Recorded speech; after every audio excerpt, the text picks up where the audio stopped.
I am the law.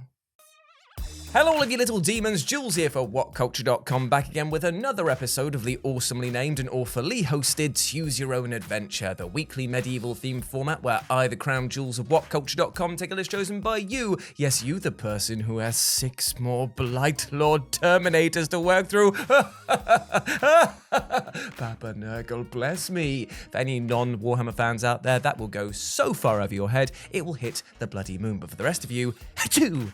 Thank you very much, Papa. Yes, you get to decide what list I dole out to you each and every week, and this week we have none other to thank than Colin Law. He is the law, from what I hear at least, and I will uphold the law by honouring his request to talk about video game tie-ins that were better than the original. Now, the concept of a video game tie-in may be something that will make gamers across the world reach for their screaming pillows, as for a good old while there was nothing quite like the rather sick burn that you'd feel from buying a tie-in game and getting slapped by poorly developed, lazy cash grabs. E.T. for the Atari, Beverly Hills Cop, so many Predator games, and of course nearly every single MCU film, all splurted out games with about as much care and love for their source material as spitting on the elderly. Yet that's not to say that there aren't some gems within the swamp, and that is what we're here to talk about today. As I'm Jules, this is WhatCulture.com, and these are 8 video game tie-ins way better than the original. And you know the drill by now, say hi to me here in the live chat and put your suggestions for next week's episode down in the comment section below.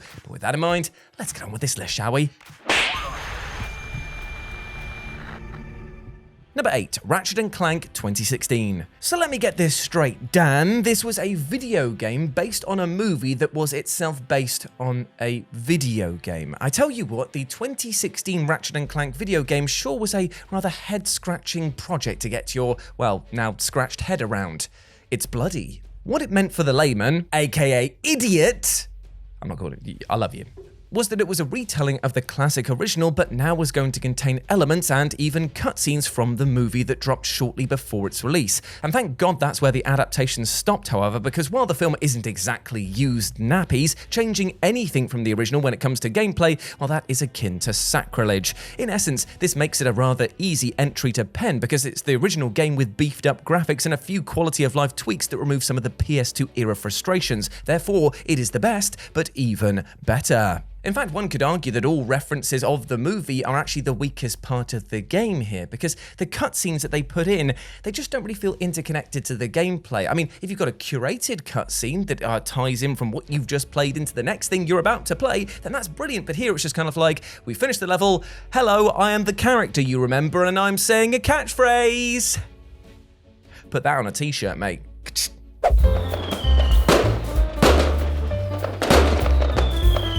And this is the thing, if you're watching the movie, well, there's dialogue and setup to introduce all these new characters and build relationships, but here though they just stand isolated against amazing gameplay that did all that character building stuff in a much better and engaging way. Fingers crossed there's some sort of director's cut mod that removes all of this guff. Number 7, XMen Origins Wolverine. Now, X-Men Origins Wolverine may be one of the greatest con jobs ever put to film, because after watching that brilliantly curated and crafted cinematic opening that was just a feast for the senses, you were conned into thinking that there was going to be a better film that follows. Unfortunately, no, that was not the case for Huge Jacked Man and Silly Tooth. Because we all know that the events that followed were about as painful as having adamantium grafted to your skeleton and then having Magneto rip it right back out again, as we not only watched fan favourites get brutalised by terrible acting, writing and directing, but we also got to see our only appearance of Gambit so far, which sucks more than being put on back hair shaving duty for Beast 4 weeks on the trot. Therefore, expectations for the tie-in video game were incredibly low, which made it all the more surprising that this wasn't just a decently made action game, but a bloody violent one as well. I'm sure that Dan has cut to me twirling my mustache as I talk about this. It gets in my mouth. Anyone else got this problem? Shave it, Jules. Get out of my life! Featuring a mechanic in which Wolverine could nearly be torn to shreds and then regenerate from sickening-looking wounds and horrible decapitations and limb shredding from his side, we got to see something that Marvel itself just wasn't touching in the on-screen medium at the time, and that was pure knucklehead violence. Sure, the game itself was about as deep as a puddle of blood, but when you're spilling this much of it, well, you could bloody drown someone. Plus, let's face it, we kind of needed this game to vent the frustrations that the movie incurred upon us. So thank you, but also f*** you. Number 6, Terminator Salvation Arcade. Now, if there's one thing that a Terminator film should never, ever be, it is boring. Yet, thanks to the script being written by your toaster and being delivered through the lens of the newest upcoming director ChatGPT beta, Terminator Salvation was a paint-by-numbers affair, except all the colours were beige and the lines connecting them were also beige. Ah, so very beige. As to was the Terminator Salvation video game. It was like I don't know even how you describe it, a third-person action snore fest. It's so boring, it won't even go into my brain to come out of my mouth. But you cannot say the same about the Terminator Salvation arcade game. Ooh, hee ha ha. And this game was anything but boring because, to be honest, this arcade shoot-'em-up barely gives you any single moment of respite as you take on the never-ending Skynet hordes. Taking up the role of John Connor, you're properly shown both the overwhelming odds that humanity faces, but also just what a kick-ass hero of mankind that Connor is meant to be. Now, don't get me wrong, it does dampen the fear of the T-800 somewhat when you blast through about 20 of them in as many seconds, but this is a pure, cathartic thrill ride. You'll storm through broken cities, make desperate escapes from gigantic mechanical foes, and of course, bob your head to that iconic theme each and every time it arises. It's not perfect by any stretch of the imagination and shares an equally dull colour palette to its big screen brother, but it is never boring, and that puts it leagues ahead of the rather shoddy film. Number 5, The Mummy Dmastard. The moment that Marvel established the MCU, Universal fled to its laboratory and started cackling with delight. As the world grew to love seeing interconnected superhero films with characters dipping and reappearing between them, Universal started throwing switches, pouring potions, and of course, harnessing the power of lightning to breathe life into their own horrifying creation. The result was the Dark Universe. Ooh, egad, etc., which was going to take all of the Universal horror monsters and smash them together into one shared universe. And Universal were going to kick things off with The Mummy.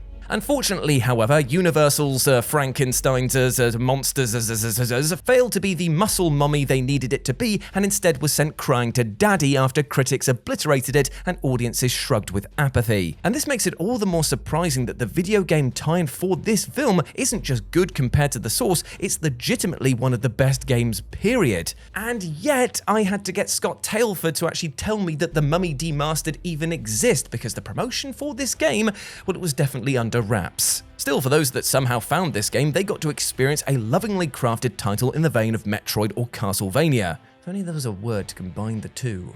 And looked as good as it was to play. In truth, this title was so well received that there's even a conspiracy theory that the film production team purposely hampered the production of Dmastered, as they were painfully aware that the game was just so much better than their product. While this is unlikely to be true, it's still an absolute masterpiece of a title, and one that the film producers should have been afraid of, because their film absolutely sucked. Down, Jeremy, now's not the time. Number 4, Lord of the Rings, Return of the King. Now I know that I'm about to get a lot of hate from the Lord of the Rings community here, because critiquing any of the films is akin to charging an Orc horde with only pipeweed and Peter Jackson's carrot as protection. I'm about to die. But still, I'm coming for you, baby! Because let's just face it, Return of the King is the weakest entry into the trilogy. Come on, dude, come on, guy. It's bloated with needless scenes, it cuts the bits that we actually wanted to see, and it rushes the now we have ghosts discovery, and of course, it never ever f***ing ends. It's still an amazing film for sure, don't get me wrong, but it's just a bit too content to smell its own farts for my liking. And trust me when I say this, I had a damn sight more fun playing the Return of the King video game tie-in, because oh boy, this game was good. Nailed it. It was chaotic, it was violent, it was basically Dynasty Warriors, which I have such a soft spot for that doctors are worried that my fontanelle never closed. But most importantly, it was freaking co-op, which meant that you and a mate could bash Sauron's skull in together. The film might have been good, but this video game was great, and the last time that I checked, I'm pretty sure that great is better than good. So, case closed. I win. I'm sorry, I just win. Please don't throw me off Minas Tirith. Number 3, Catwoman. Oh, Catwoman. What a glorious mess you are.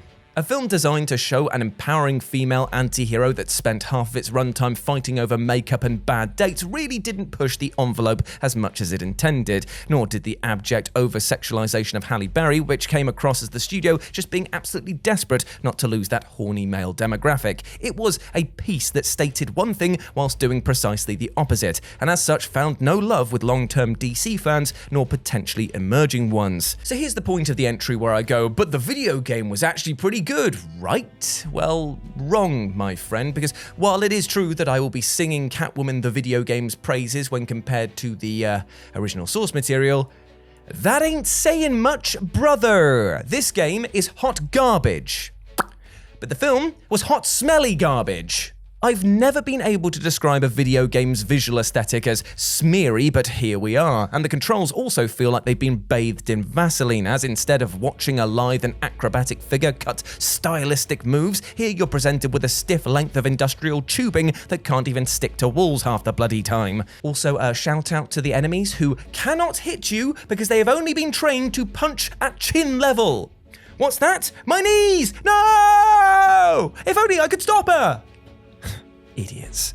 And yet, it is still better than the movie, because here, at least, there is some sick pleasure pain to be had bumbling through these things. Whereas the movie, well, it was just a bum and mind-numbing experience. Number 2, The Warriors. Now, in much the same way that Lord of the Rings fans were likely annoyed by my inclusion of Return of the King earlier on in this video, here I'm about to annoy myself. Because when I tell you that I'm a little bit of a fan of the film The Warriors, that's kind of like saying that I kind of wouldn't mind crawling over broken glass and through used needles in order for Ashley Birch to pat me on the top of the head. AKA, it's a bit of a small understatement. I love this film. I love how over-the-top and ridiculous it is, and I kind of love how there's no such thing as a good person within the walls of this feature, creating a rather bleak vision of the future that, despite being so wonderfully colourful. That being said, though, there are a fair few problems with this piece, namely how its shoestring budget hampered what the director could actually show, all of the rather questionable content with Ajax, and let's face it, the flick needed about 110% more baseball furies. Thankfully, these are delivered upon, and then some, by the game's wondrous video game adaptation that not only recreates every iconic moment of the film, but fleshes out the narrative with a prologue detailing how the Warriors came to be, and side stories that give a deeper insight into each of the main characters. I mean, sure, Cowboy's side story is how I done got my hat, but at the end of the day, I will take anything more of this little world and live in it a little bit longer because God damn, this game was good, it played so well, and it was co-op as well. Oh, bloody hell. Blood gravy. Therefore, it's not to say that The Warriors is a bad film, but just that this game was so bloody well made and lovingly presented that it's hard not to see it as the superior one. And number 1, Dragon Ball Evolution. Now, I know that just by mentioning the name Dragon Ball Evolution that there's a subset of the DBZ fan community watching this video who are likely wincing in pain, kind of like they're trying to pass a sensu bean-sized kidney stone. But trust me when I say I am going somewhere with this. But first, we have to talk about the devastating stink that the 2009 film wiped all over the franchise, because honestly, when this abomination came out, fans were, well, they were just downright embarrassed. They were ashamed, and as friends and family members pointed and laughed at the now shrinking size of our collective Dragon Balls, it seemed like it was back to that weird corner of the internet for you absolute weeb. Yet what if I was to tell you that the video game time for Dragon Ball Evolution was actually okay? It's not good, it's okay. Well, to be fair, you'd probably just state that having somebody's greasy spit gifted to you in a video game case would be better than the movie, and you would be right, but this video game actually puts in a rather decent inning, even if at its core it's still a cheap cash grab. Now, the reason I say this is that the devs were so lazy that they just slapped some skins on top of another fighting game engine and called it a day. Now, normally this would be a huge problem, but here, the game that they chose to just do the dirty on was Dragon Ball Z Budokai, one of the most beloved fighting video games, not just within this franchise, I'm just stating it, ever. Yes, the skins look ropey enough to hang yourself with, and of course the sound effects and overall polish of the game is absolute dog cock, but the actual controls are, dare I say it, functional? And trust me, the word functional isn't even on the same plane of existence as the original film that it's based off of. So yeah, it's definitely ticking all the boxes for this list. And there we go, my friend. Those were 8 video game tie-ins that were better than the original. I hope that you enjoyed that. I hope you had a laugh. And I hope you had a good time with me and Dan. If you want to chat to us in the meantime, you can do so over on the social medias. You can follow me over on Instagram, where it's at RetroJ, but the O is a 0. And you can follow Dan over here, the saucy little chap that he be. But before I go, I just want to say one thing. I want to cycle something in, to tie something into the end of this video on tie-ins that were better than the original. And that is that we can always try and tie in a little bit more positivity to our day-to-day lives. We can always treat ourselves with a little bit more respect and love. And you know what, my friends? Here's a shocking little fact for you. You bloody well deserve it. You are a good person. You deserve all the best things in life, and do not let anything or anyone else tell you otherwise. Remember, above all else, you are not alone. You've got us here that have your back. Now get out there and smash it today, because I bloody believe in you, and you need to believe in yourself as well. As always, I've been Jules. You have been awesome, and never forget that, and I'll speak to you soon. Bye.